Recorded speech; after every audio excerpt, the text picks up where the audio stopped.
এই যে দলে দলে অন্ধ হাফেজ আসছে, দলে দলে মাদ্রাসা আসছে, দলে দলে মসজিদের আদায়কারী আসছে, আবার এর ভেতরেও বিকলাঙ্গ অনেক মানুষ আসছে, আপনার দ্বারা আসছে কি আসছে না? সবাই খুশি এতে? একটু মুখ খুলে বলি, সবাই কি খুশি এতে? না, সবাই খুশি না। হ্যাঁ, খুশি এক শ্রেণী মানুষ, দিতে পারুক চাই না পারুক খুশি, উপদেশ দিচ্ছে।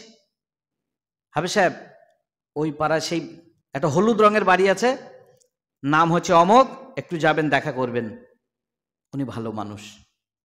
এই যে পয়সা নেই, কাছে কিছু নেই, ধান চাষ করেনি, ব্যবসা করেনি, গরিব মানুষ, এই যে উপদেশটা দিল, মহানবী মুহাম্মদ রাসূলুল্লাহ সাল্লাল্লাহু আলাইহি ওয়াসাল্লাম বলছেন 1 লক্ষ টাকার দেওয়ার থেকেও এই লোকটা সওয়াব বেশি করলো। কিসের জন্য? কিসের জন্য পেল? শুধু একটু সৎ উপদেশ, পরামর্শ, একটা রাস্তা বাতলি দিল, এর জন্য পেলে 1 লক্ষ টাকার বিনিময় থেকেও বেশি নাকি পেল। কিন্তু আপনি 1 লক্ষ টাকা দিয়েও গুনাহগার হবেন কেন? খুশি না থাকলে। খুশি যদি না থাকেন, আপনার বাড়িতে অবনতি কেন, বাড়িতে মুসিবত কেন, দুঃখ কষ্ট কেন? স্বামী স্ত্রী এক মত নাই। কথাটা মিলিয়েলেন? স্বামী স্ত্রী মতটা এক নেই। একটা অন্ধ মানুষ আপনার দরজায় গিয়েছে, মাদ্রাসা এক কথায় একজন সাওয়ারকারী গিয়েছেন আপনার কাছে, একটু চেয়ে বসলো, বাবা অসহায় মানুষ, রোগের দায়ে এসেছি, একটু চিকিৎসার জন্য দরাদরি করছি, বাবা এই নথিপত্র সব হাজির, একটু আমাকে কিছু দেওয়া যাবে না? স্ত্রী তখন বলছে, হ্যাঁ বাবা, কেন দেব না, 100 টাকা 1 কিলো চাল বার করে এনে দিচ্ছে। মাঠে থেকে গরু চড়ি বাড়ি ঢুকছে, কেবল ওই দেওয়া থেওয়ার মাঝখানে নজর পড়ে গেছে। কি ব্যাপার, মিনিকেটে মাল পেয়েছে নাকি, তাই বিলি করতে শুরু করেছে বিবিজান। দূর থেকে তখন গটগট করে বাড়ি ফিরে এসে বলল, লোকটা এখনো ভালো করে বিদায় হয়নি, এসে বলল, কি ব্যাপার, তুমি কি দিলে? বলে 100 টাকা দিলাম 1 কিলো চাল। পারমিশন নিয়েছো? আমি তোমাকে অনুমতি দিয়েছি।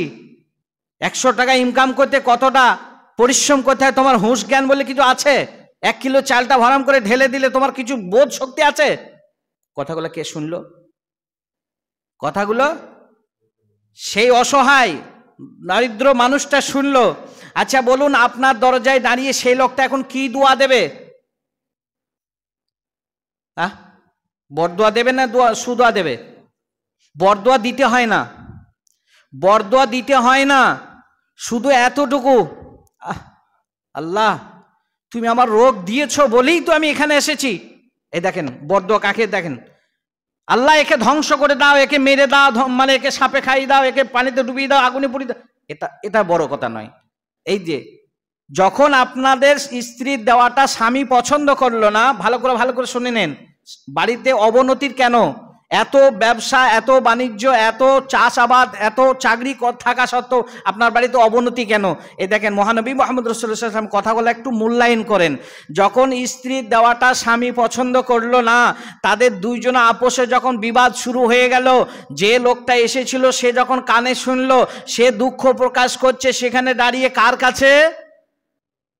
আল্লাহর কাছে প্রকাশ করছে, আল্লাহ তুমি আমাকে যদি এই কিডনি রোগটা না দিতে, এই হার্টের রোগটা না দিতে, আমার পেটের এই বেদনাটা যদি না দিতে, তাহলে তো আমি আর এই জায়গায় আসতাম না মুর্শিদাবাদ থেকে, আমি তো ওই বর্ধমান থেকে আর এখানে আসতাম না, আমি ওই জলপাইগুড়ি থেকে তো আর এখানে আসতে হতো না আমাকে, আমি বাড়িতে পাড়াতে প্রতিবেশীর কাছে জনে খেটে যেটুকু আমি পেতাম আমার পেট চলে যেত, আমার 2 লক্ষ টাকার প্রয়োজন, ডাক্তারবাবু বলেছে, যার কারণে আমি এখানে এসেছি বলি আমাকে এতগুলা কথা শুনতে হলো, না জানি আমাকে 100 টাকার বিনিময়ে, আমাকে 100 টাকা 1 কিলো চাল দেওয়ার বিনিময়ে ওই মেয়েটার কি না খারাপই হতে পারে।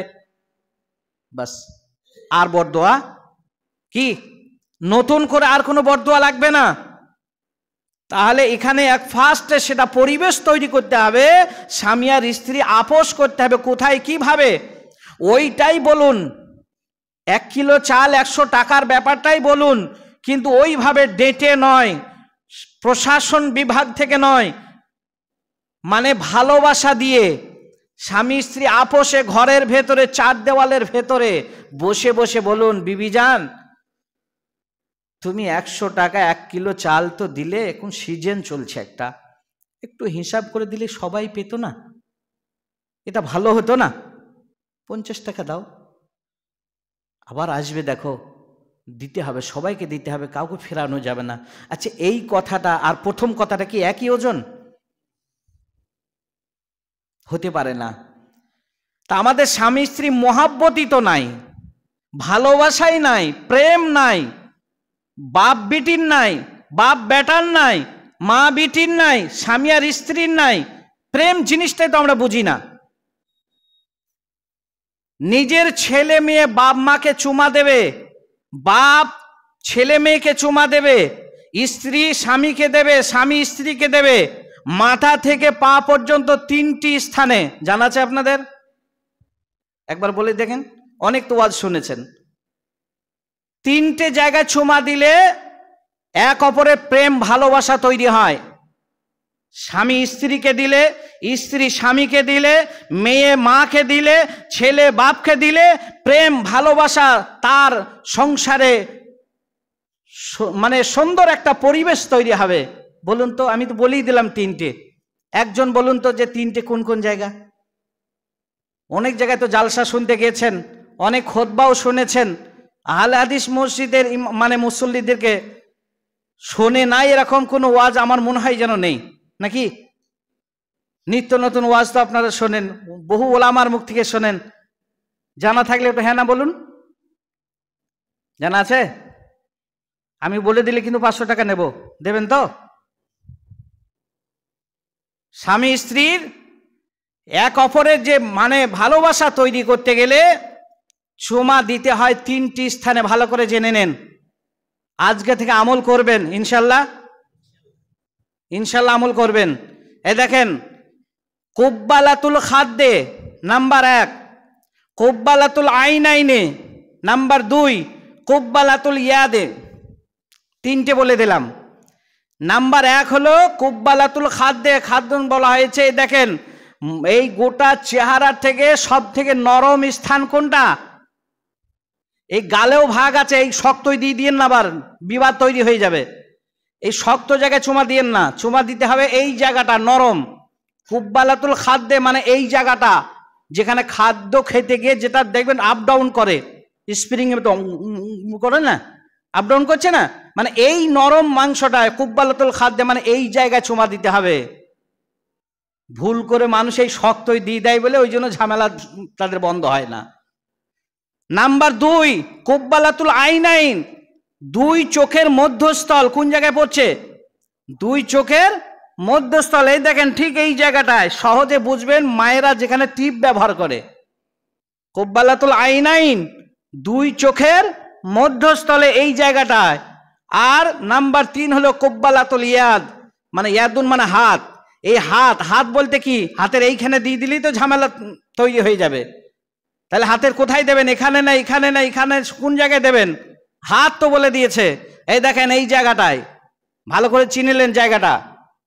কুব্বালাতুল ইয়াদুন মানে এই হাতের এই অংশটায় চুমা দিতে হয়।